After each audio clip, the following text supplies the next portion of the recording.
আসসালামু আলাইকুম। আমরা আজকে আসছি 28 তারিখ কোরআনিক পার্কে। কোরআনিক পার্কটা দুবাই মল বা দুবাই সিটি থেকে বা শারজাহ সিটি থেকে আসতে এখানে ম্যাক্সিমাম 25 থেকে 30 মিনিট সময় লাগে। আর এখানকার ডিস্টেন্স হলো দুবাই মল এবং শারজাহ থেকে অলমোস্ট প্রায় 25 থেকে 30 কিলোমিটার অ্যাপ্রক্সিমেটলি। তো আমরা এখন কোরআনিক পার্কের ভিতরে যাব আর এখানে কি আছে না আছে সব কিছু আপনাদেরকে দেখাবো। আপনারা আমাদের সাথে থাকুন, দেখুন। কোরআনিক পার্কটা খুবই সুন্দর।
আসছে ভাই দেখার জন্য এইদিকে ধরে ভাই।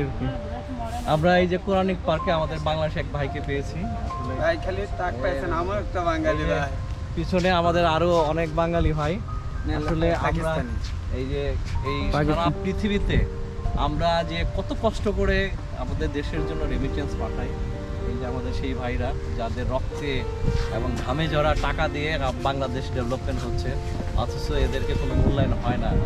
12 ঘন্টা ডিউটি ভাই, 12 ঘন্টা বেতন 800। আচ্ছা, এখানে এই সাইকেলটা কি কি আছে দেখার মতো? মোটামুটি হচ্ছে পুরানি ইয়ে আছে ওর ভিতরে।